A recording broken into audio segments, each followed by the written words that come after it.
Sometimes the quietest roads lead us to the loudest truths. When a poor mechanic stopped to help a wounded stranger on a cold mountain road, he never imagined how deeply that moment would change both of their lives.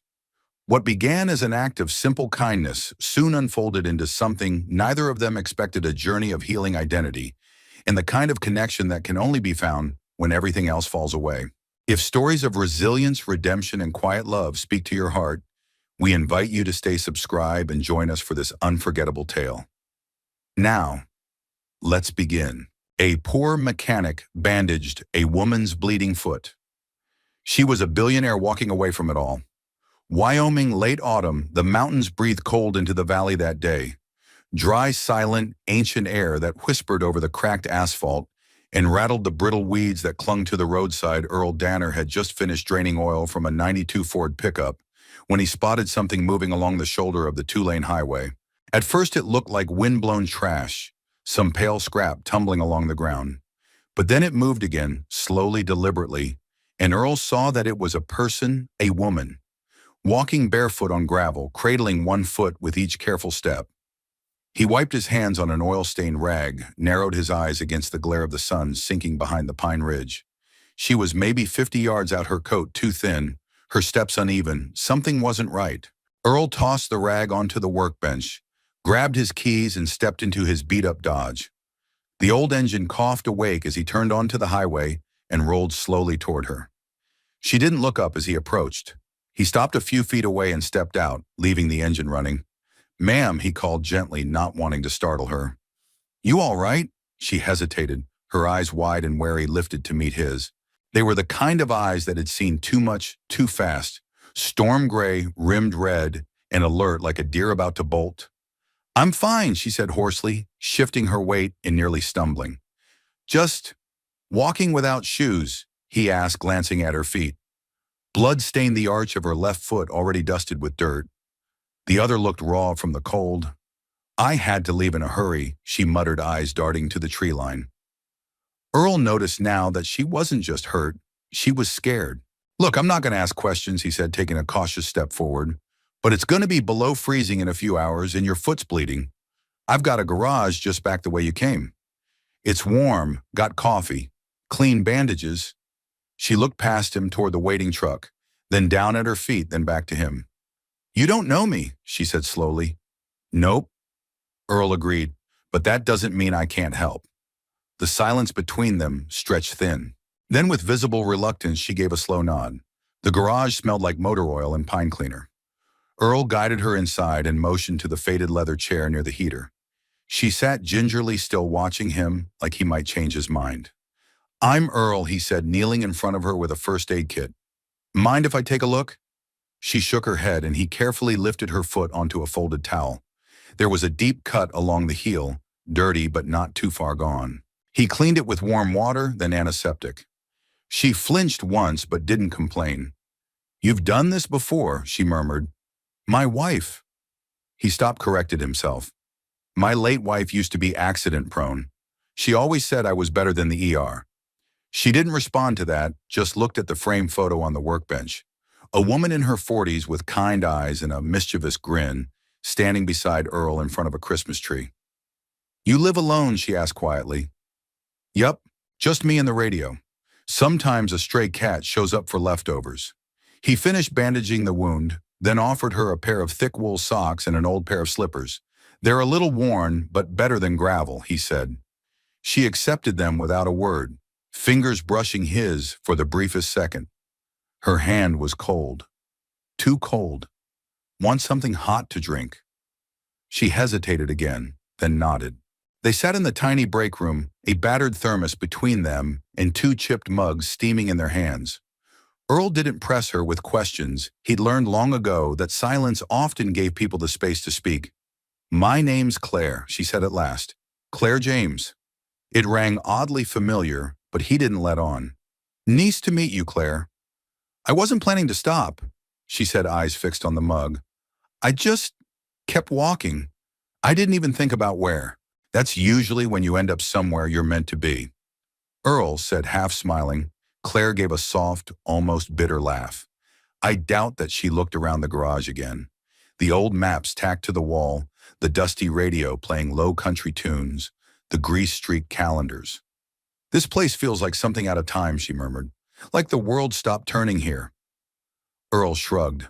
"I like simple things make sense in a garage. Something breaks, you fix it." Claire's voice turned brittle. "And what if it's not something you can fix?" Earl looked at her closely. Her expensive coat had a tear at the shoulder. There were faint smudges of mascara under her eyes, and her lipstick had long since worn off. But beneath the tired lines and guarded expression, there was something noble, like a woman who'd once commanded rooms, now learning to move unnoticed. "You'd be surprised," he said softly. "Even the worst engines can be rebuilt, just takes time. And knowing where to look." They sat in silence again, the hum of the heater filling the space. "Why are you being so kind to me?" she asked suddenly, her voice sharp with suspicion.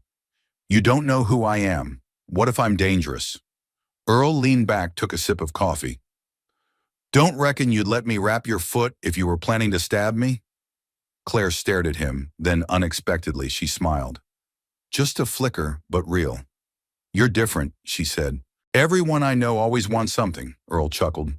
"Well, I've already got my coffee, so I guess I'm good."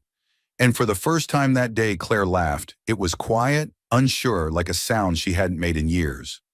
Outside, the wind shifted. Snow was coming soon.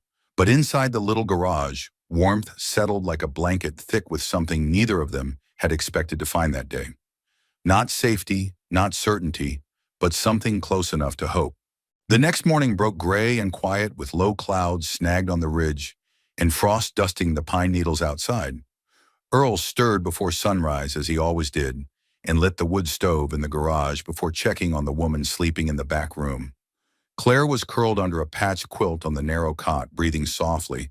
She hadn't stirred when he'd set the extra blankets by her side late the night before, nor when he quietly placed a folded sweatshirt nearby in case the cold crept in deeper. He paused at the doorway, now watching the rise and fall of her chest. She looked different in sleep, less guarded, almost delicate. The bruised weariness that clung to her yesterday seemed to have softened, but only just. Earl left her be and started his morning routine: coffee, old gospel tunes on the radio, and wiping down tools from the day before. The rhythm of work steadied him, as it always did. There was something comforting about engines and grease. Something predictable. People were far messier. An hour later, he heard the soft creak of the floorboards. Claire stepped into the doorway of the garage. Her arms crossed over the borrowed sweatshirt sleeves, too long for her hands. She'd washed her face, but there were faint shadows under her eyes that even rest couldn't erase morning. He said, not looking up from the carburetor he was cleaning, "Coffee's hot." She hesitated, then walked over, wrapping her hands around the warm mug he handed her. They stood in silence for a moment, steam curling between them. "I should go," she said. Finally, Earl didn't answer right away. He simply set the carburetor down, wiped his hands, and leaned back against the workbench. "You're welcome to stay until that foot of yours heals. Road's not going anywhere." Her eyes met his, wary again. "You don't even know who I am." He gave a slow nod. "That's true. You told me your name. That's enough for now." She studied him, as if trying to understand why he wasn't pushing harder, why he hadn't already Googled her or turned her in. People always asked questions, demanded answers. Earl strangely didn't. "Why aren't you curious?" she asked. "Oh, I'm curious," he replied with a small grin. "But I've learned that sometimes people aren't ready to be found. They come to places like this when they're trying to breathe." Claire blinked, taken aback. The truth of it hit her like a soft hammer, unexpected and clean. She sipped the coffee to hide the sudden tightness in her throat. "I didn't plan to end up here," she said. "Didn't even know which direction I was walking. I left the car behind. Left the phone too. I just kept going." "You running from something?" She hesitated, then gave a weary half nod. From everything, Earl didn't pry. He simply nodded and motioned toward the open garage bay, where the sun was starting to break through the low clouds. "I've got an old Honda that needs a new battery and a lot of patience. You feel like keeping your mind off things? I could use an extra pair of hands." Claire blinked. "I don't know anything about cars." "Even better." He said, "No bad habits to break." The hours passed in quiet, companionable work. Claire held tools while Earl explained torque and timing. with the slow, patient tone of someone who found peace in teaching. She listened, nodded, and asked questions that didn't give away who she'd once been. They talked, but never too deeply. Earl mentioned his wife Sarah, and how cancer had come fast and cruel. Claire listened, surprised by how plainly he spoke about grief, like it was something that had settled beside him, not something he fought. She didn't speak of her own loss. Not yet, but it pulsed beneath the surface like an old bruise. Later, when they stopped for lunch, Claire sat on the back steps watching the wind chase golden leaves across the gravel. She hadn't felt this untethered in years. No board meetings, no staff, no calendar full of people who needed her to make everything work. Just cold mountain air, the smell of pine, the aching throb of a healing foot. She didn't belong here, and yet some part of her didn't want to leave. I used to think I had everything, she said aloud, surprising even herself. Earl, sitting nearby with a sandwich in one hand, didn't interrupt.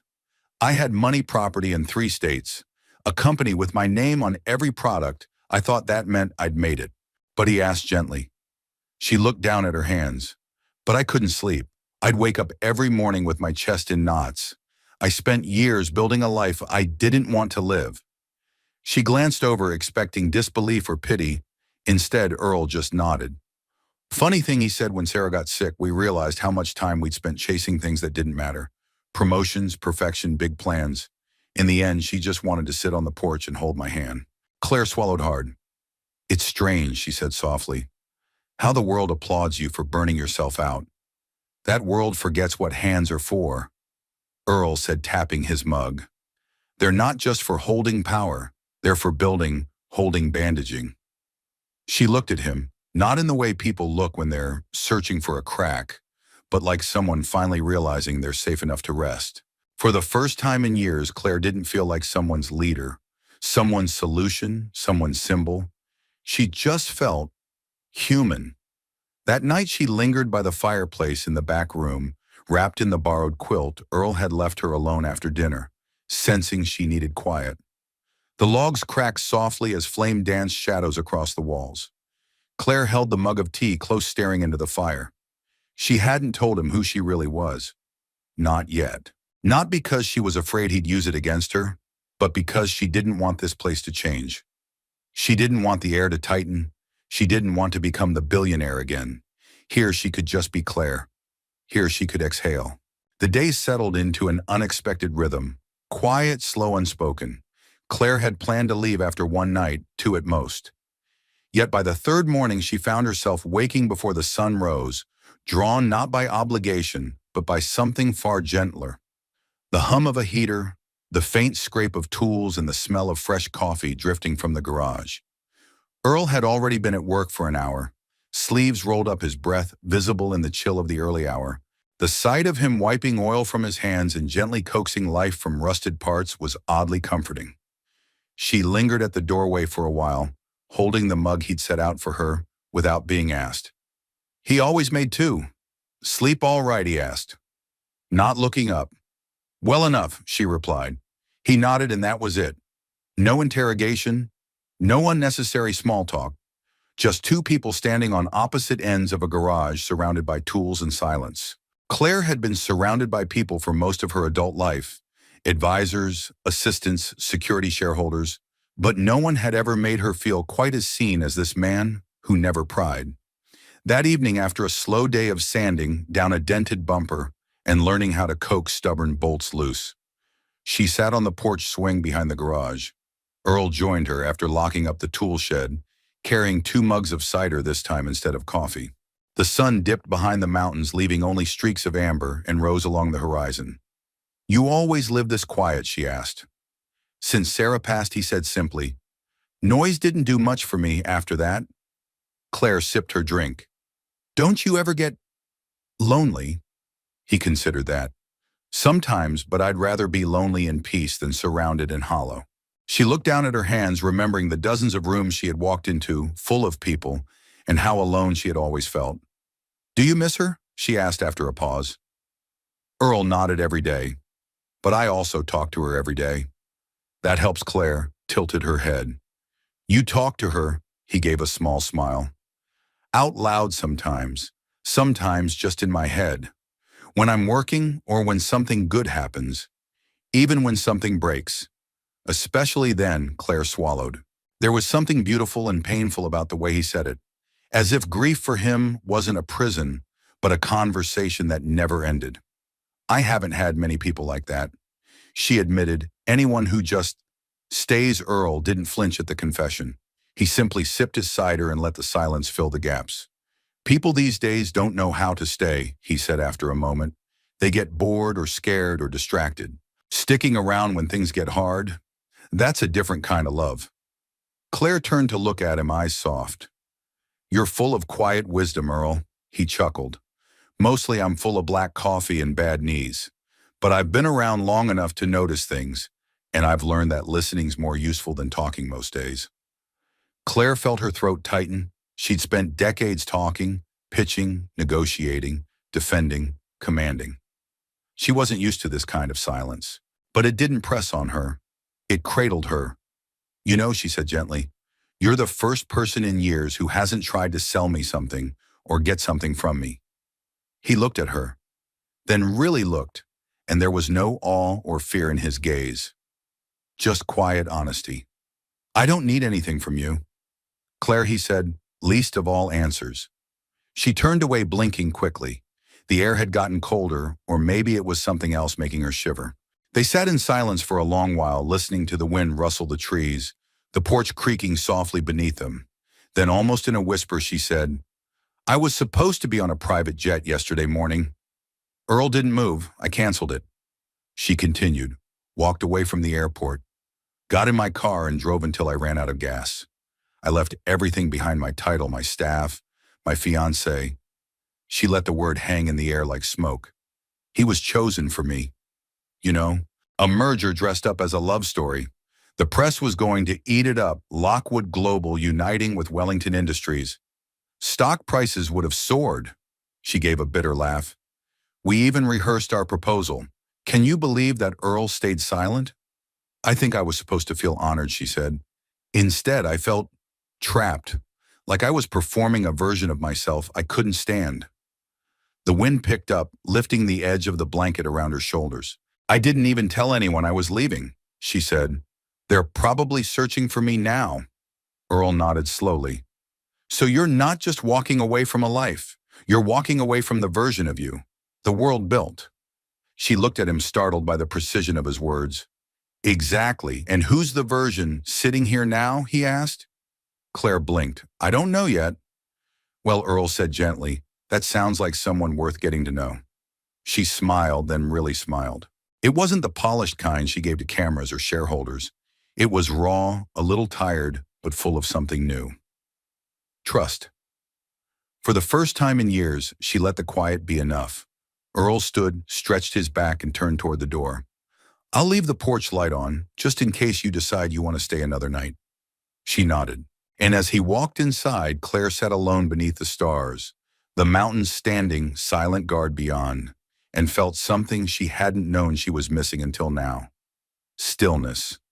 Not the kind that echoed like loneliness, but the kind that promised she was finally somewhere she didn't have to perform. Somewhere she could simply be. Rain came on the fourth day. Not the storming kind, but a steady soft curtain that blurred the trees and pattered against the tin roof of Earl's workshop. It smelled like earth and pine and something older than memory. Claire spent the morning inside, watching droplets race each other down the window pane. She had planned to leave again twice now. She'd even laced up her boots this morning, only to find herself sitting back down, hands frozen on the shoelaces, heart refusing to follow the plan her mind had made. Earl didn't mention it. He simply set a bowl of oatmeal in front of her at breakfast, along with a side of blueberries that were clearly rationed from a freezer stash. Storm might last a day or two, he said, good for staying in, bad for hurrying off. Claire had smiled barely. Her foot had improved enough to walk without limping, but the ache in her chest hadn't changed. If anything, the quiet here had only made it louder. By late afternoon, the power flickered, then blinked out entirely. Lines out again, Earl said calmly. Lighting an oil lamp. Happens a few times a year. Nothing to worry about. I've got a generator. But let's see if we can get by old school for a bit. Claire followed him into the small living area at the back of the garage. He knelt at the fireplace, stacking logs with practiced ease. Moments later, a fire crackled to life, casting flickering warmth into the space. The shadows softened the rain, a whisper on the roof. She sat on the floor near the hearth, arms wrapped around her knees. Earl settled into the armchair nearby, a cup of something warm in his hand. "I haven't sat in front of a fireplace in years," she murmured. "Shame," he said. "It's where most of life's real thinking happens." Claire turned toward him, her expression unreadable. "Earl, do you ever regret not chasing more? A bigger life? More success?" He didn't answer right away. Just watched the fire, as if waiting for it to speak first. "I chased enough," he said eventually. "When I was younger, I thought I had to prove something. Fix more cars, earn more money, get noticed. But after Sarah got sick, none of that mattered. What mattered was time. Not money, not reputation. Just time with her, with the quiet. That's when I realized success isn't always louder. Sometimes it's softer than we expect." Claire looked down, fingers tracing the stitching on her jeans. "I don't think I've ever known that kind of success." He glanced at her. "What kind have you known?" "The measurable kind," she said bitterly. "Revenue expansion headlines. I took a company from nothing to a global name by 35. I had calendars scheduled 3 years out. Private jets, rooms full of people who stood when I walked in. But I was hollow. I didn't even notice it happening. At some point, I stopped remembering what I actually liked." She paused, swallowing hard. "My mother always said I had to earn my seat, that women in power didn't get second chances. I believed her. I worked harder than everyone else, made every decision. 10 moves ahead. I curated myself like a product, every word, every dress, every step." Her voice dropped. "And I forgot how to be a person." The fire popped quietly. Outside, the rain came harder, pressing against the glass like it wanted in Earl. Spoke softly. "You remembered enough to walk away." Claire gave a hollow laugh. "Maybe, or maybe I just broke." He shook his head. "There's courage in breaking. It's what you do after that makes the difference." She turned toward him, the light from the fire catching in her eyes. "Do you really believe that?" she asked. "I do," he said. "Because that's when the real living starts, when you stop performing and start choosing." Claire let those words sink in her chest tight. For a moment, she didn't say anything. Then, with a tremor in her voice, she added, "I wasn't just walking away from my job. I was walking away from my wedding." Earl's brows lifted, but he said nothing. "I was supposed to marry someone named Jeremy Wellington, billionaire, second-generation legacy. The wedding was a media event, a merger disguised as romance. I let it happen because it was the right move. The powerful move." Her voice cracked. "I looked at him that morning and realized I didn't even like who I became. When I was with him, I didn't recognize the woman in the mirror, and suddenly all I wanted was to disappear, to find a place where no one knew my name." She leaned forward, elbows on her knees, firelight warming her face. "I didn't expect to find it here," she whispered. Earl leaned back in his chair, the cushion creaking beneath him. "Well," he said, "I didn't expect a barefoot woman with a bleeding foot to show up at my garage either. Life has a funny way of doing that, sending the people you need when you're not looking." Claire looked at him, really looked, and something shifted between them, something unspoken but real. He wasn't asking anything of her, not her name, not her past, not even her gratitude. He was just there, and that somehow was everything. The fire burned low, rain softened to a drizzle. Claire rested her head against the brick hearth, eyes fluttering closed, the weight of the last decade sliding off her shoulders.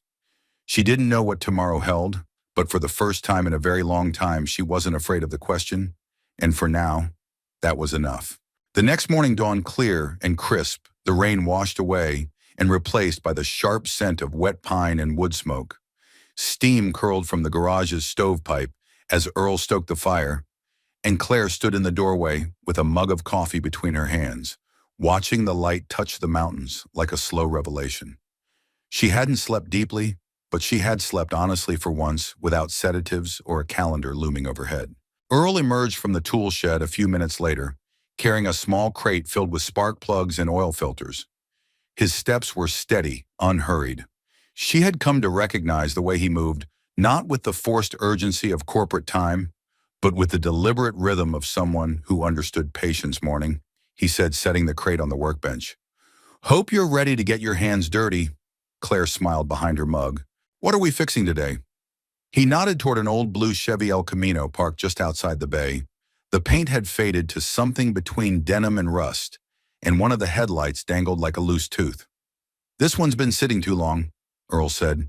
Needs new spark plugs, some coaxing, and maybe a little prayer. Claire set her coffee down and rolled up her sleeves. I can do coaxing, she said, but I'm not sure about prayer. Earl chuckled. Well, lucky for you, I cover both. As the morning warmed, they worked side by side, Claire on the passenger side fender, Earl on the driver's. She watched how his hands moved sure, gentle, capable, like someone who didn't just fix machines, but understood them. He explained each step as they went, how the carburetor breathed, how to recognize the stutter in an engine's rhythm, how a clogged filter could choke even the best engine silent. Claire listened closely, absorbing it all. It's funny, she said, wiping her hands on a rag. I've been responsible for over 30,000 employees. Oversaw billion-dollar acquisitions. But this, she gestured to the open hood, this feels more real than any boardroom I've ever sat in. Earl didn't respond right away. He pulled a spark plug from the socket, examined it, then handed it to her. Because this, he said, doesn't pretend to be more than it is. A machine's honest. If it breaks, it tells you. Doesn't play politics. Doesn't wear a mask. Claire looked at the blackened spark plug in her hand as if seeing a piece of herself. Do you think people can learn to be like that again? She asked. Honest, simple. He met her eyes, wiping sweat from his brow with a sleeve. I think most people want to, he said. They're just scared it won't be enough. Her breath caught. That was it. That was the fear. That if she stopped being Claire Lockwood, the billion-dollar CEO, the woman in heels and power suits, there'd be nothing left that mattered. No worth, no voice. Do you miss that life? She asked, the fast one. The version of you before all this. Earl leaned against the car. Arms crossed. I miss being young. Sometimes, he said, and I miss Sarah more than I can put words to. But I don't miss pretending I had it all figured out. Out there, it's all about what people think of you. In here, he gestured to the garage. It's about what's true. Claire nodded slowly. It's strange, she murmured. I spent 20 years chasing rooms where I had to perform, and here in a dusty garage with a man who doesn't ask anything from me. I finally feel seen. Earl gave a small smile. Maybe because you finally stopped running. The words landed in her chest like the click of a wrench finding its fit. She looked at him, this man with gentle hands and a steady gaze, and wondered if she'd ever met anyone quite like him. He wasn't charming in the usual sense. He wasn't polished or poetic, but he was real, and real Claire was learning was rare. They broke for lunch on the back steps, the sun warming their faces as they sat with paper plates balanced on their knees. Sandwiches, apples, chips. Nothing extravagant, everything enough. Claire found herself telling him about her childhood in Vermont, how her father had left when she was 7, how her mother became steel overnight, teaching her to never depend on anyone. Earl listened without interrupting, just nodded and chewed thoughtfully, like he'd already known somehow.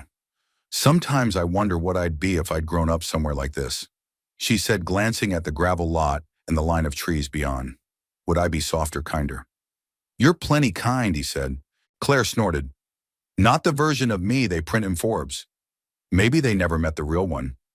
She looked down his words, stirring something both painful and gentle inside her. After a long silence, she asked the question she hadn't dared voice before Earl. Why are you helping me? He looked over at her, his expression thoughtful. Because someone once helped me. He said, a stranger after Sarah passed, I was a mess. Angry, bitter, lost. This old man came into my shop, watched me cuss out an engine and said, son, you don't need to fix that car. You need to fix your heart. Then he bought me coffee and sat with me in silence for an hour. Didn't say much, just stayed. Claire blinked. You never told me that. I didn't think you needed it until now. He stood brushing crumbs from his jeans. People think healing is a destination, he said. But sometimes it's just a roadside stop with someone who doesn't ask for anything. Claire looked up at him, her throat tight, and for the first time she realized she didn't just admire him. She trusted him with the truth, with the silence, with the fragile thing beginning to take root in her chest, something that looked a lot like hope. It was nearing the end of the week, though. Neither of them had mentioned what day it was. Out here, the calendar didn't seem to matter. There were no meetings to rush to, no alarms to jolt them awake. Just the natural rhythm of cold mornings, the hum of tools and the low murmur of conversation that deepened like the grain in old wood. Claire had traded her blazer for Earl's old flannel shirt and a pair of jeans that were a bit too long. Her polished nails were chipped, now her once pristine hair tied into a messy knot. But for the first time in decades, she didn't care. She liked the way she looked in the mirror, ordinary, unremarkable, and somehow finally real. Earl was under the hood of a red Jeep that morning, legs sticking out from beneath as Claire handed him tools. The air was cold enough that her breath still fogged, but her body had adapted. She could feel her strength returning, not just in her muscles but in her spirit. Wrench Earl's voice called from under the Jeep. She passed it to him and sat down on the stool beside his toolbox. "You know," she said, "this isn't exactly what I imagined when I thought about getting away." A muffled chuckle came from beneath the chassis. "What did you imagine? Cabana boys and coconut drinks, I imagined." "Nothing, honestly," she said. "I didn't think that far ahead. I just knew I had to leave." He slid out, wiping his hands on a rag face streaked with grease and calm as ever. "But I also imagined I'd fall apart without the noise," she added. "Turns out silence is addictive." Earl leaned back against the Jeep and folded his arms. "It's not the silence, Claire. It's the absence of expectation." She looked up sharply. "You don't have to be anything out here," he continued. "Not a leader, not a brand, not an answer to anyone's problems. That's what makes it feel like peace." Claire felt the words settle deep into her chest. "You say that, like you've lived both sides of it. I have." "Just not the billionaire version," he said with a grin. Claire laughed, then turned serious. "You really don't miss any of it. The rush, the applause, the feeling of being needed." Earl shook his head slowly. "People don't need a man like me, Claire. They come to me when something breaks, I fix it, then they move on. But here's the thing, I've come to love the simplicity of that. I don't have to impress anyone. I don't have to sell anything. I get up, I work with my hands, I listen to the wind in the trees, and sometimes I share coffee with someone who's got more weight on her shoulders than she lets on." Claire stared at him, overwhelmed by a feeling she couldn't name envy. Not of his tools or his workshop or his solitude, but of his wholeness. Earl wasn't rich in any way the world measured wealth, but he was full of integrity, of kindness, of quiet certainty. He'd faced heartbreak and didn't harden. He'd known loss and still chose gentleness. She envied that because everything she'd built had made her sharper, faster, stronger, but never softer, never safer. "I think I've spent my whole life becoming what people expected me to be," she said softly, "and now I'm not sure who I'd be without all of that." Earl's gaze didn't waver. "Maybe that's why you're here to find out." A long silence stretched between them, but it wasn't uncomfortable. It was filled with meaning, like an old song they both knew, but hadn't sung yet.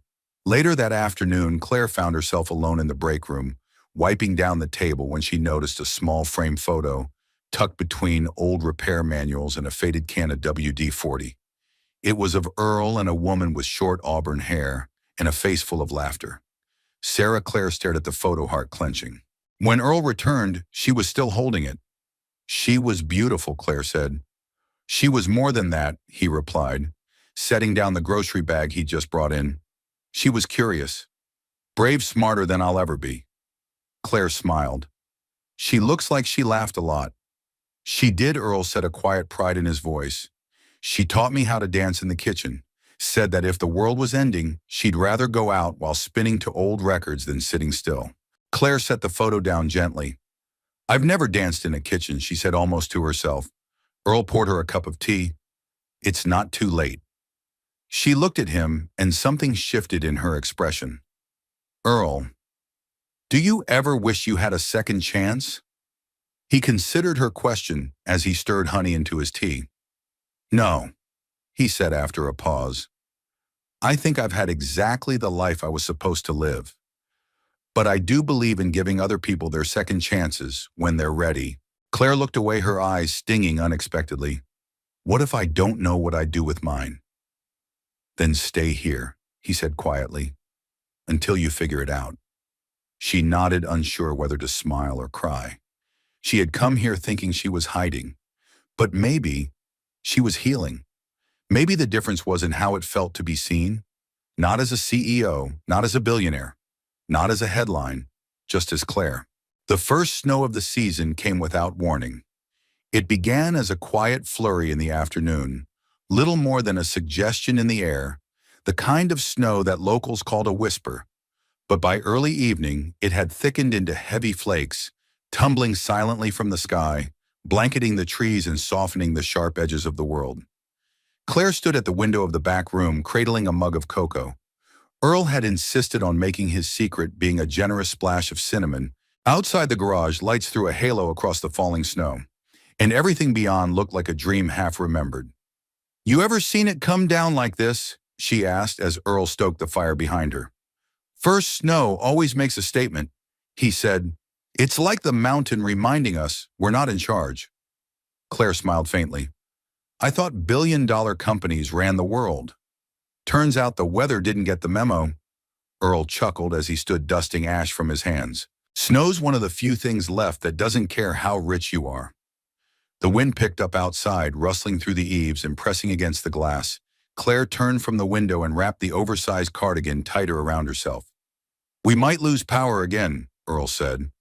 "Already got extra wood and backup lanterns set. We'll be fine." Claire looked around the room. Modest old, a little worn in places, but warm, safe. There had been a time not long ago when the thought of staying anywhere without luxury sheets and climate control would have made her scoff. Now she couldn't imagine needing more than this. Dinner was simple baked potatoes and leftover stew. They ate quietly, listening to the crackle of the fire and the steady beat of the storm against the roof. Afterward, Earl put on an old record player, and the soft sounds of Patsy Cline drifted into the room, mingling with the weather outside. Claire sat cross-legged on the floor, her mug resting on the rug beside her. "My mother used to play this when she cleaned the house," she said softly, except she always turned the volume up like she was trying to drown something out. "What do you think she was trying not to hear?" Claire stared into the fire. "Her regrets, maybe her exhaustion. The sound of an empty house after my dad left." Earl nodded but said nothing. He knew the value of silence better than anyone she'd ever met. The power flickered once, then held. Claire leaned her head back against the couch. "You know what's strange," she said. "What's that?" "I don't miss it. The snow. No. The life I left." Earl raised an eyebrow. "Already," she nodded slowly. "I thought I'd be anxious. Panicked. But there's no part of me that's looking at my phone wondering what's happening back there.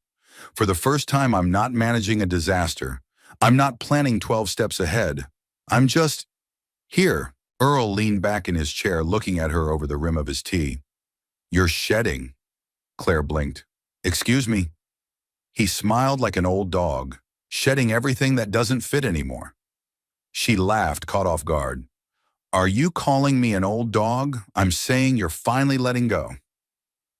"That's a good thing," Claire shook her head, smiling. "You have a way of saying the simplest things like they're revelations." Earl didn't answer, just let the warmth between them stretch. The fire burned low. The record hissed and popped, then fell into silence. Outside, the wind howled louder now, rattling the window panes. Claire glanced toward the front of the garage. "Do you think we're snowed in?" Earl stood and walked to the door, opened it just wide enough to see the drift piling up against the step. "Likely," he said.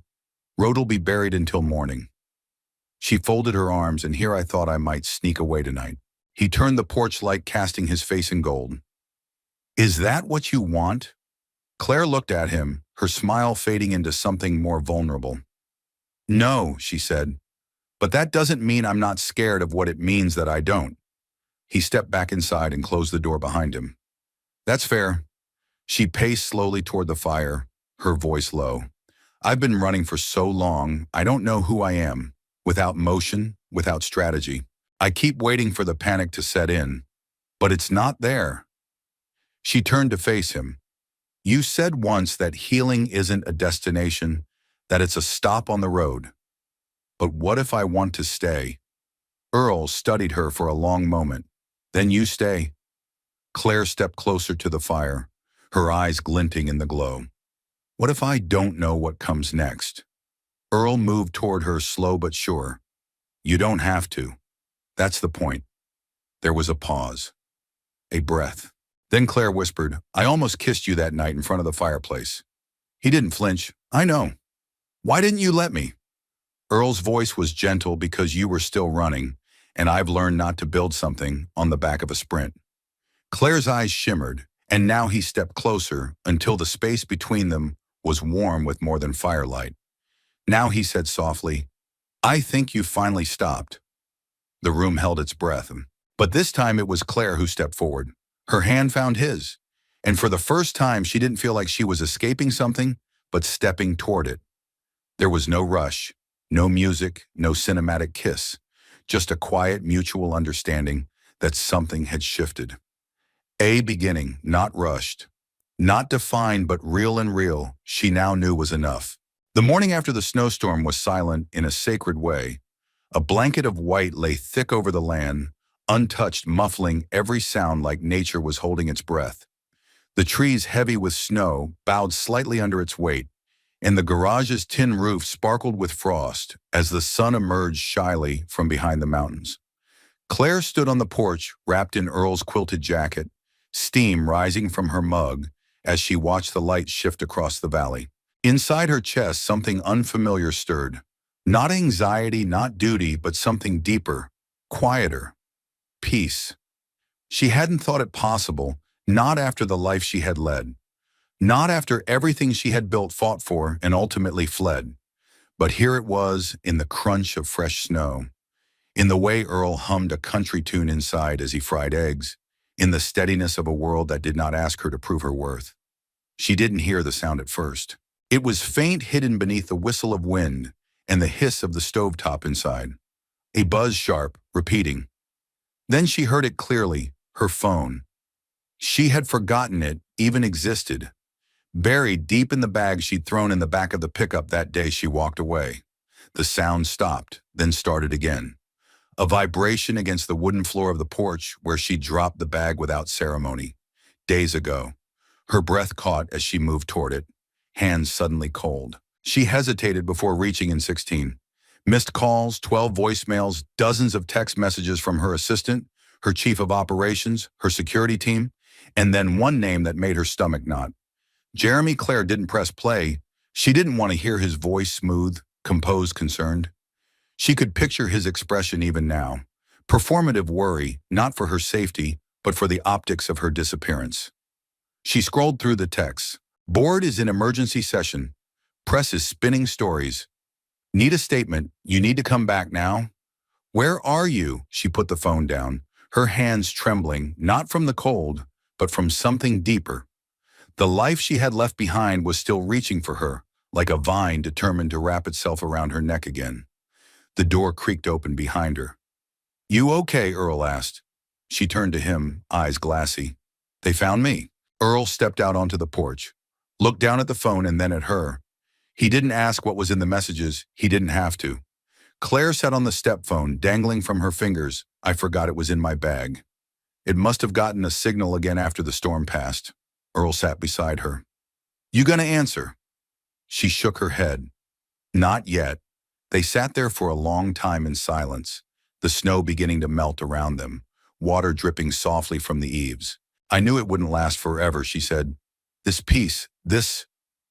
Hiding. Earl didn't speak right away. Then he said, it's not hiding if you're healing.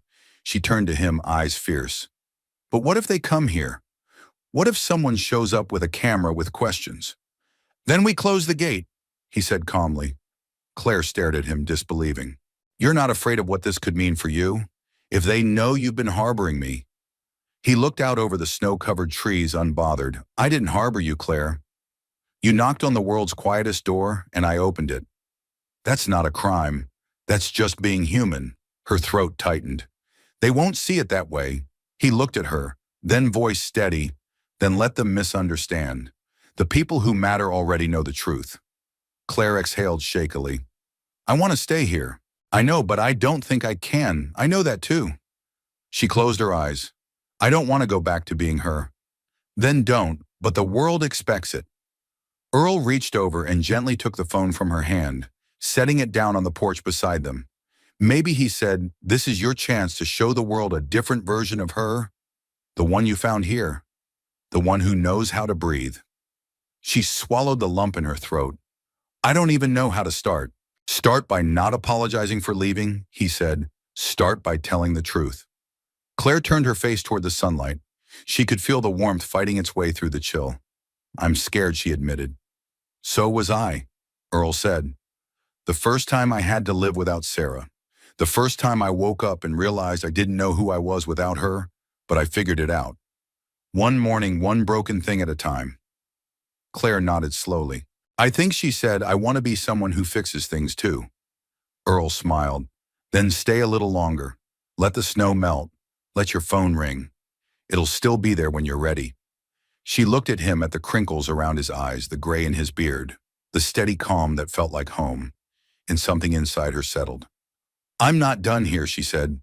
Earl stood, extended a hand. Then come help me rotate tires. Nothing like greasy work to remind you what's real. Claire laughed, taking his hand. The phone remained on the porch as they walked inside. It buzzed once more, a distant noise now, but Claire didn't hear it. She was listening to something else entirely, the sound of her life-changing shape. Quietly, completely. The sun broke through the gray the next morning, warm and blinding, scattering diamonds across the half-melted snow. Claire stood at the workbench in the garage, sleeves rolled up elbow-deep in a toolbox, humming softly, a tune she didn't realize she remembered. Earl watched her from a distance, hidden behind the hood of a rusty truck. There was something about the way she moved now, not hurried, not brittle. She reached for tools like they were old friends, not unfamiliar objects. She smiled more easily. She spoke less guardedly, and she'd started signing her name simply Claire in Earl's ledger when helping him keep track of parts. No titles, no last name, just Claire. But he had seen this before. He had seen the way people begin to glow when they feel safe, and how that same glow often meant they were almost ready to go. It was just after lunch when she found him on the porch, a folded piece of paper in one hand, her jacket in the other. Earl, she said, her voice quieter than usual. He looked up from his seat. You heading out? She nodded slowly. There's a flight in Denver tomorrow morning. I can't avoid it forever. He said nothing, just waited. I don't want to, she added, almost a whisper. Not because I'm afraid, but because I finally know who I am here, and I don't want to lose that. Earl nodded, looking past her to the valley beyond. You won't, he said, because it's not about this place. It's about what you chose to become while you were here. She swallowed. It feels like if I leave, I'll lose you too. He finally met her eyes, Claire. I was never something for you to lose. She looked at the ground, ashamed of the tears pressing against her lids.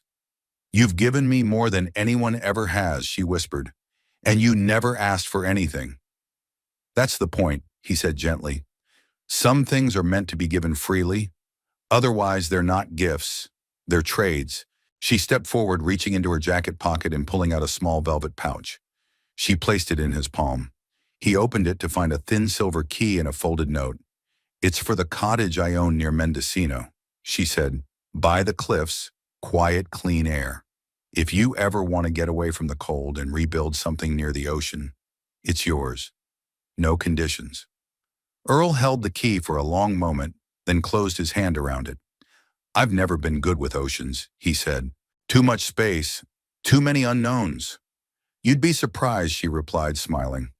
Sometimes standing at the edge of something wide is the only way to understand how far you've come. He chuckled softly. You sound like someone who's been reading fortune cookies. Just learning to listen, she said. To people like you. The goodbye lingered like the last note of a hymn. Claire didn't ask for a hug. Earl didn't offer one. But their hands touched as he took the key, and in that small, unspoken gesture was every thank you, almost every truth neither had dared to say aloud. The next morning she was gone. No note, no dramatic farewell, just a clean kitchen, a refolded quilt, and a fresh pot of coffee already brewing. Earl found her phone sitting on the table, fully charged, screen dark, and next to it a single photograph. It was one he hadn't taken. It showed the two of them, Claire sitting on the workbench, Earl beside her, both laughing, a grease-smudged wrench in her hand. Someone must have snapped it from outside the bay window. He smiled faintly, slipping the photo into his wallet. Outside, the sun melted the last traces of snow. The world returned to motion, and so did he. That afternoon, he rolled up his sleeves and went back to work. The El Camino needed new brake lines, and there was no point letting rust win. He didn't expect to hear from her. He didn't wait for it, because some goodbyes don't need words. Some goodbyes are seeds planted quietly, so that something greater might grow later. Winter moved in fully over the valley's sharp winds and pale skies. Days that felt shorter and nights that crept in early. Earl adjusted as he always had. He brought in more firewood, replaced a broken pane in the garage window, and kept the kettle full. The rhythm of life returned steady and unremarkable. But the silence felt different now. It wasn't the quiet of peace anymore. It was the quiet of absence. A space once filled, now emptied. Claire had left without ceremony. No note, no goodbye. And Earl respected that. But some part of him had held on to the scent of her shampoo, lingering on the borrowed flannel. The mug she'd always used still tucked near the coffee maker. He didn't move it, didn't wash it, didn't quite know why.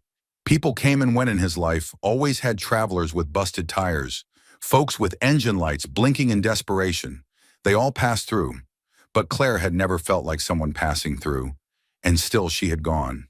He never said it out loud, but he checked the road most mornings. Just a glance. Just in case. Then one gray morning, something changed. The mail came late, dropped off by Dan Hawkins, the semi-retired postman who had delivered letters in these parts for 30 years. He handed Earl a thick envelope. Fancy stamp, Dan said, raising an eyebrow. Looks like it came from a law office. Earl took it, nodded his thanks, and tucked it under his arm. He didn't open it until after dinner. He sat at the small table by the window with a glass of cider, the stove ticking quietly behind him. When he slid open the envelope, several papers slipped out, legal documents, typed in that formal, almost lifeless font. At the top was her name, Claire E. Lockwood. He read it twice to be sure. Then again, she hadn't written a letter, not in the traditional sense, but she'd left a message in the form that mattered most in her world. Deeds, transfers, blueprints.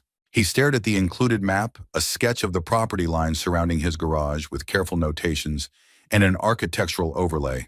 She'd bought it, not just the land, the entire valley curve. And in the margin, in careful handwritten print, she'd written, "You once told me everything broken can be rebuilt. I'd like to help you prove it."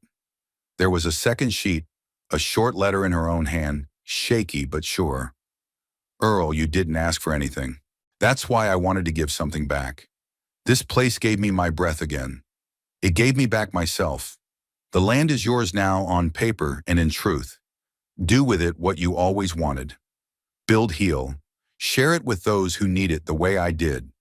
If I ever find my way back again, I hope the coffee's still strong and the porch light still works." Claire Earl sat back, the letter in one hand, the deed in the other, and for a long while he didn't move. Not out of shock, but reverence.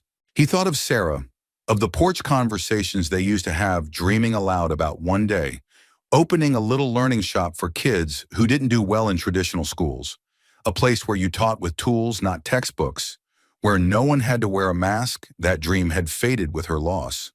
But now in ink and intention, Claire had returned it to him.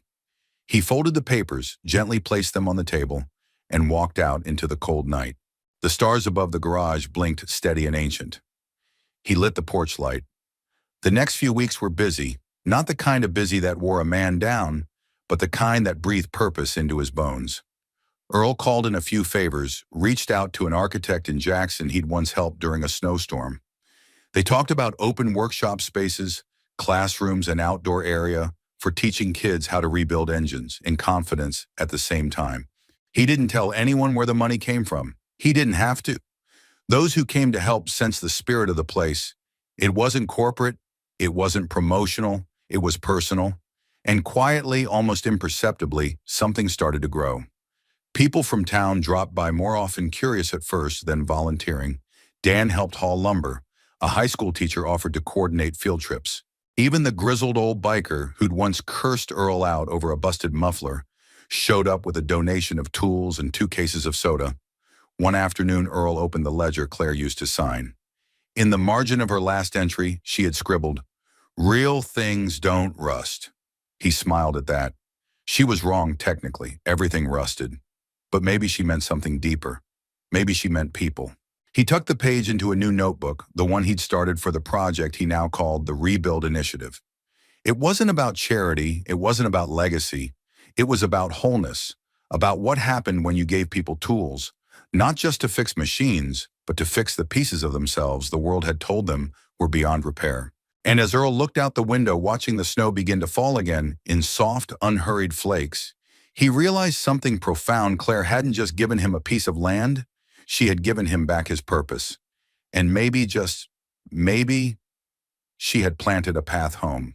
By early spring, the snow had retreated into the higher elevations, and the air in the valley carried the scent of thawed soil and sawdust. Earl's land, once just a quiet lot with an aging garage, was now a place of purpose. The transformation hadn't been dramatic, no flashy signage or groundbreaking ceremonies, but it was real, and it bore his name. The first time Earl saw the engraved plaque, he stood in silence for a long time.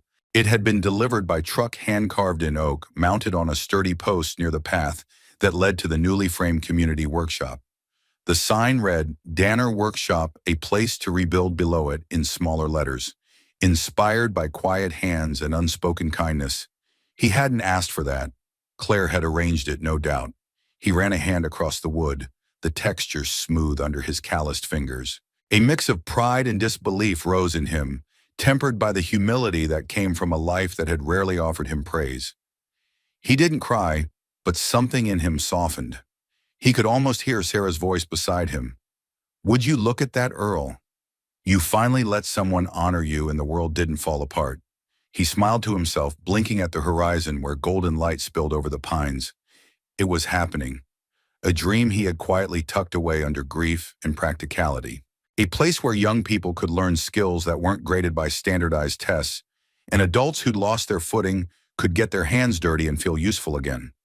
The blueprints Claire had left behind weren't just physical, they were spiritual. She had sketched a future that had once seemed beyond his reach and signed it over to him with quiet trust. But the truth was, she hadn't just left blueprints. She had left fingerprints. Every corner of the space bore traces of her. The natural light design in the side workshop, her idea. The garden out back where they planned to grow vegetables and teach sustainability, her suggestion over late-night tea. The small corner room labeled Quiet Space, born from the silence they once shared beside the fireplace. Earl had never known someone who could disappear and still leave so much presence behind. That made what happened next all the more surreal. It was a Tuesday afternoon, and Earl was on the roof fixing a gutter before the spring rain set in. He heard the crunch of tires on gravel but thought little of it. People came and went now, volunteering or donating supplies. But when he glanced down, his breath caught. It wasn't a pickup. It wasn't a contractor's van. It was a limousine, black gleaming out of place among the dust and pine needles. The door opened slowly, and she stepped out. Claire. Not the CEO in stilettos and silk. Not the woman who had fled into the woods weeks ago. But Claire as he remembered her. Wearing jeans, a soft gray sweater, and boots that had seen real ground. Her hair was pulled back in a low ponytail, wind-tousled. Her expression was unreadable. For a moment, Earl didn't move. Then he climbed down slow and careful, heart pounding, not with nerves, but with something closer to wonder. They met halfway in the yard. Neither spoke. She smiled first. "Nice sign," she said softly. He nodded. "I didn't make it. I know," she said. "But you deserve it." They stood in the silence between them, the weight of their history, pressing gently into the space. "I wasn't sure you'd come back," Earl said. "I wasn't sure I was allowed to," Claire replied. He tilted his head. Aloud I left, she said without a word. After everything you gave me, I didn't even say goodbye. Earl gave her a long look. You didn't need to. She swallowed. But I wanted to. He took a breath. So why now? Claire looked around at the frame workshop, the blooming daffodils near the porch, the smell of sawdust still fresh in the air. I had to see what you built, she said. And I had to see if it still felt like home. Earl didn't speak right away, then gently. And does it? Her eyes found his, steady and searching. It does, she whispered. Because you're still here. Something broke open then. Not dramatic, not cinematic, just real. Claire reached into her coat pocket and pulled out a folder. These are the final transfer papers. The lawyers made it more complicated than it needed to be, but the property's fully yours now. No ties, no tricks. Earl looked at the papers and then back at her. You came all this way to deliver that. I came all this way, she said, her voice shaking slightly because I realized I built empires to feel seen. But I never felt known until I met you. Earl stepped closer. She didn't flinch. I've been building something too, he said quietly. Not just walls and roofs. Something here. He tapped his chest. Something I didn't think I had left. Claire looked down, blinking quickly. I'm not asking for anything. Earl, I just wanted to show up. Honestly, this time without running. He nodded slowly. Then stay for dinner. No promises, no speeches, just stew and cornbread. She laughed through the tears. You still make that awful weak tea. Not anymore, he said, upgraded, and together they walked toward the porch, side by side. No titles, no headlines, no stage, just Claire, just Earl. And the place they had built together and apart, waiting quietly to welcome them both back in. The sky turned golden in the hour before dusk, the kind of light that made everything look touched by grace. The wind had settled, the clouds pulled back, like curtains revealing a wide, quiet sky above Earl's land. Claire stood by the edge of the new workshop, her boots sinking slightly into the softened earth. Children's laughter echoed faintly from the other side of the property, where a group of teens had spent the afternoon rebuilding a dirt bike someone had found half buried in an old barn. A year ago, she would have thought this kind of scene quaint, distant from the world she knew. Now it felt like the most important place she'd ever stood. Inside the shop, Earl was at work beneath the hood of a battered minivan, brought in by a single mother from town. He was whistling a low, tuneless melody that he probably didn't realize he repeated when he was focused. Claire watched him for a moment before stepping inside. Need a second set of hands, she asked. He glanced up, smiling. Only if you promise not to strip the bolt like last time. She raised an eyebrow. That bolt was already stripped. I just confirmed it. He laughed and moved aside. She took her place beside him, slipping on a pair of gloves. The action had become familiar now, as natural as she once felt, walking into a boardroom.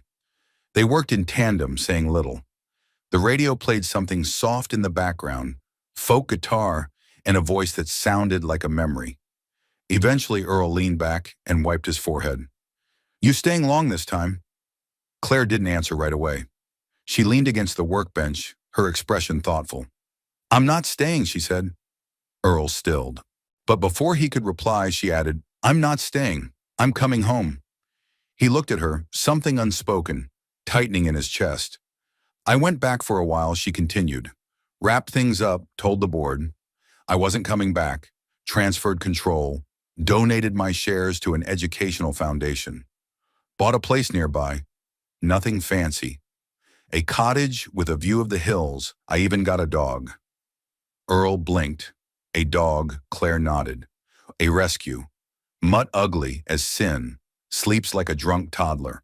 You'll love him, he chuckled softly. You really left it all behind. I didn't leave it behind, she said. I chose something better. Her voice lowered, rich with emotion. I chose a life that doesn't ask me to perform. One where quiet is not emptiness, but peace. One where someone makes weak tea and terrible jokes and reminds me that being still doesn't mean being stuck. Earl looked at her, and in his eyes was something he rarely allowed himself to feel: hope. I didn't think you'd come back, he said softly. Claire stepped closer. I didn't come back because I missed what we had. I came back because I know what we can build. She placed a small folded paper in his hand. He opened it slowly, It was a hand-drawn sketch, rough marked in pencil. 2 buildings, a central courtyard, a greenhouse. The Claire Lockwood Center for Practical Learning, she said. That's what the donors will see. He looked up at her, brow raised. But the kids, she said with a smile, they'll just call it the Fix-It Place, and you'll run it. Earl stared at the sketch, the lines wobbly but full of vision. Claire reached for his hand. Not alone, she added. We'll run it. The workshop was quiet except for the creak of cooling metal and the hum of something much deeper. A future not imagined, but already in motion. Outside, the porch light flickered on. They walked out together as the sun dipped low behind the pines. The gravel path was lined with soft footprints, their prints now overlapping side by side. Claire paused halfway to the house. When I first came here, she said, voice low, I was barefoot, bleeding, and lost. Earl turned to her, and now she smiled, a warmth radiating from her that made the twilight feel almost like morning. Now I walk with purpose. He took her hand gently, and you're not alone.